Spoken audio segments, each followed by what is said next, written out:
Sa Facebook page, post ni Jen Morera, ang nasabi nga pong fan na napakatagal na nakasama at nag-alaga din sa superstar. Yan po si Jen.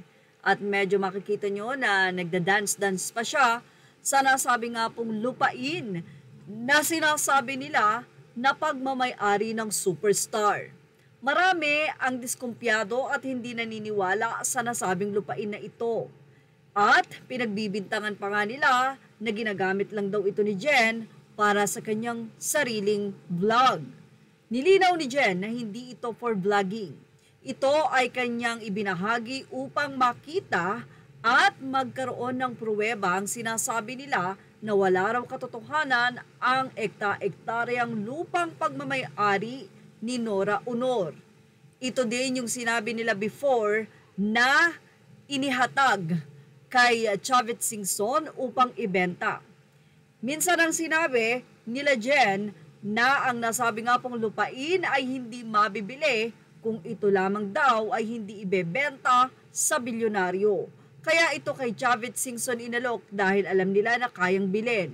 Ngunit hindi nga raw kailangan ni Chavit ang ganong kalaking lupa kaya tinulungan na lang daw si superstar Nora Aunor kahit papano sa pagbabayad nito for hospitalization na dininay din naman ng mga fan ni Nora na hindi daw talaga si Chavit ang nagbayad. But anyway, ilang mga netizen ang nag-react sa nasabi nga pong video.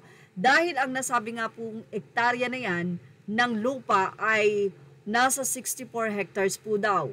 Iyan ay base rin sa mga fans. Mukhang kilalang kilala kasi talaga nila ang superstar at alam na alam nila ang mga pagmamay-ari na meron ito dahil na rin sila ang madalas nakasama ng nasabi nga pong yumao na aktres na si Ate Guy. Ilang mga netizen din ang nagsabi na may mamanahin naman pala ang mga anak, lalong-lalo na ang biological son na si Ian De Leon.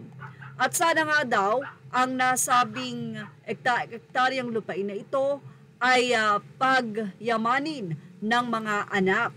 Huwag ibenta. Bagkus ito ay kanilang pagyamanin at magtulong-tulong silang magkakapatid upang ito ay makatulong talaga sa kanilang pamumuhay dahil ang pag-aartista ay hindi naman nga habang buhay.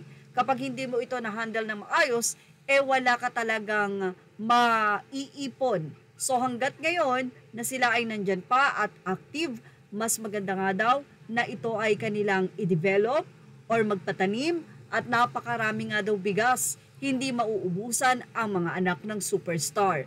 Sa ngayon, wala pa namang nagiging pahayag kung ito ba ay talagang kay Nora since ito talaga ay ibinahagi ni Jen at titulado ang lupang ito sa pangalan ng superstar. Kaya naman sa batas, talagang ito ay mamanahin ng kanyang mga anak. Sa ngayon, hindi na nagbahagi pa si Jen Morera ng update. Ang ginawa lang naman nila ay pinuntahan ang nasabing lupain upang ipakita sa mga hindi naniniwala na ang superstar Nora Aunor ay may kayamanan at malalaki ito na naiwan para sa kanyang mga anak. Yan ang ating Showbiz Now update. Images are all credit to the rightful owners. Thank you for watching Showbiz Now.